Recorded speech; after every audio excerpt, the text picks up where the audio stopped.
What's up, guys? Doug Vasquez, Sports Illustrated. Congratulations on the win. How did it feel being back in there? Oh, it feels good. Um, feel like kind of remember myself. I have to remember myself. Like, okay, I do this right, and I can do it right. What did you make up the build up all week to the fight? Because it felt like with these three main events that Philippe was the forgotten guy. What did you feel bad for him at any point, or like what did you make of how he handled his fight week? Um, Not that I feel bad for him. I mean, I think everybody was promoted very well. I saw even the fighter on the prelim card get promoted very well. So I think everybody get his spot. Of course, like Philippe wasn't the main guy, but he still get promoted, and then I think he was good. And then last one for me. After this win, it seems like your options are wide open. You can box, you can fight in MMA. Jon Jones' name has been thrown around. Jake Paul. There's some buzz around the internet about Brock Lesnar. He just retired from the WWE. Have you heard those rumors? Is that something you've ever even thought about? Well, I think a rumor been around. There have been so many rumor around, but at the end of the day, what's possible to do is the only thing that I focus on. And yeah, I want to jump back to the Felipe question that you asked earlier, and I mean, I think even though I believe that he was promoted, I think he's been underestimated. I saw like people, everybody, a lot of people like count him out. And the guy that I faced tonight, of course, I won, but he was tough. He was tough. He could eat some punch. I think he has a opening. He has a spot. If he has a fighter at some other guy, he can make a good statement. By the way, I think he's the guy that deserves the performance of the night. So maybe we should give the performance of the night to Philippe Lins. Francis over here. Congratulations, Francis. Coming into the fight, knowing that Jon Jones was going to be here watching you, did that put any pressure on you to come in and just, kind of like want to run through Felipe?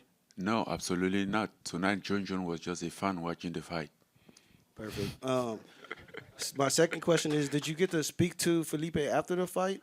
No, I didn't get a chance to speak to him. I mean, we changed a few words in the octagon, but I didn't want to take too much of a time. I think he needs time with his people. Thank you. You're welcome. Simon Samano with MMA Junkie. Francis, you've acknowledged that Philippe was a tough opponent.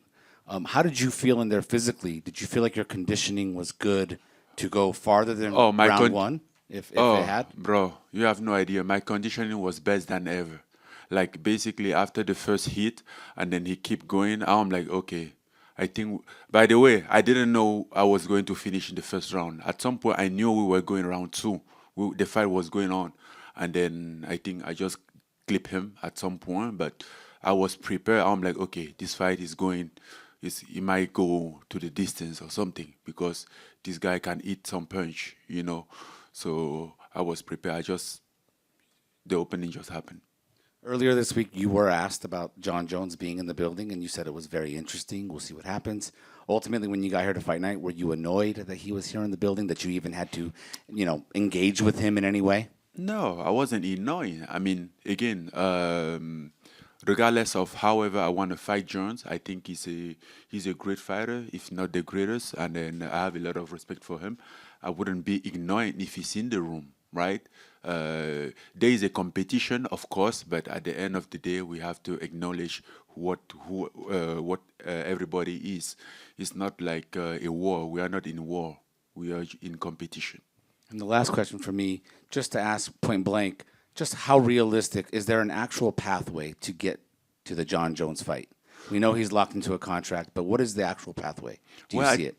Well, I think it's up to Jon Jones, and I can give you some detail if you want. I've been thinking about it. if I was him. I don't know if there's a sunset on that contract anymore. And by what I know, he signed his contract back in 2023, so 3 years from now. So the sunset is 2 years from now.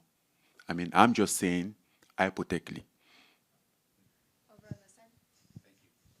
You're welcome.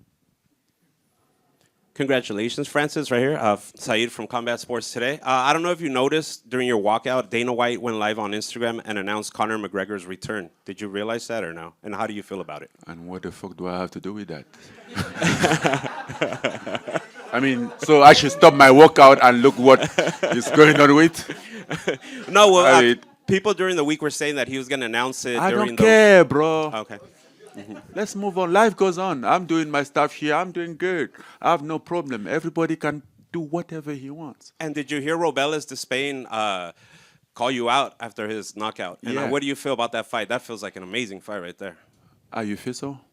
Okay. Then let's talk about it. I'm down to fight. And if you think he can handle, okay, why not? Awesome. Thank you, Francis. You're welcome. He did make a statement. He had a great finish. So I mean, after a finish like that, it's hard to argue to take something out of somebody. Francis, Ali Sekbak, yes, no. First of all, you look so good, like you haven't fought yet. Bro, I've been sitting in my locker for 2 hours, chilling, waiting. I mean, I have the same question. I have to ask myself at some point, like, did I fight today or was yesterday? What did you think about the two other fights? Obviously, you watched them. It was fun. You know, I supposed to be the fight before, right before a rounder, before, and then they announced the Jake, the Nate against Mike Perry, and then I found that fight so interesting. Then, and for some reason they bring the idea that maybe they should make me fight earlier. So because in Europe and in Cameroon it's gonna be like a little earlier, not as late as I'm like, you know, if that means I'm gonna watch the Nick fight and Mike Perry, then I'm down for it. And my last question. You're obviously one of the biggest punchers in history. Can you tell me the first time you ever knocked someone out? How old were you, and did you realize you hit so hard? No, I mean, usually when you're in the fight, you don't really think of how hard you're hitting. You just, I mean, by the way, like I have to like think about it a lot to know that, okay, sometime when somebody falls, he might be hurt, you might not have to continue. And I'm very happy for my performance tonight because I didn't follow up. Usually I'll follow up because instantly I don't even realize that I hurt him, and I'll follow up and then maybe go with some unnecessary punch on the ground. You're welcome. Francis here, Josh Gross from Sherdog. 2 questions from me. First, what do you want? Do you know what you want next? What is that? What do I want? Whatever is out there. I mean, I really have nothing special. I mean, if not, maybe that Jon Jones fight, some big fight, but I really have nothing special. I just want to keep doing it as long as we go. If I have something, I do it. You know, I think I have done what could have been done. And having Netflix attached to this fight, how did you notice that in terms of the attention that you received leading up to it, the feeling around the fight? Was it something new for you? I would not say new. I would say he was even easier. You know, like usually I have to get like, oh, where do we watch the fight? Like in fight day, I will be in my hotel chilling, and then from Africa, Cameroon, they will be like, where can we watch the fight? I'll be like, figure it out. Like, I don't know, you know. And this time it was easy. I'm like, sign in on Netflix. Pretty easy. So, in fact, I didn't have to say that because a lot of people figured it out by themselves. So it was a lot of weight out of my shoulder. Over here on the side. Hi, Francis. Giandra LaBeouf, Best Women's Boxing Show, period. Now, as you make your transition back over into MMA, after spending time in boxing, your striking looked really, really sharp tonight. Correction, not now. My last fight was MMA. Well, I fought in August 2024, was in MMA. True. Excuse me. My apologies. No problem. Looking as you come back over, looking as you are in the MMA side and fighting a couple fights over on the boxing side, your striking looked very sharp. What lessons have you brought back over with you after spending some time in boxing, fighting against Tyson Fury and the other fights that you did over there? Well, as I said, I never left MMA. I just crossed over to do boxing, and then it was an experience, a dream that I want to accomplish. But again, the boxing is different from MMA striking because the stand and everything is very different. You cannot afford to stand in MMA as you stand in boxing, or to box in MMA as you do in boxing, because there is takedowns, there is leg and all those stuff that you have to manage at the same time. So it's a completely different striking. Francis, regardless of who you fight next, would you want it to be for a belt, or is being the heavyweight lineal champion enough? I have a lot of belt. I need to make some space home to put some belt in. So whatever, and I have someone on my pants as well. So as long as it's a fight, you have put a man in front and that can fight. Yeah, we can dance. Thank you. You're welcome. Thank you, Francis. Thank you. Thank you, guys. Have a good night.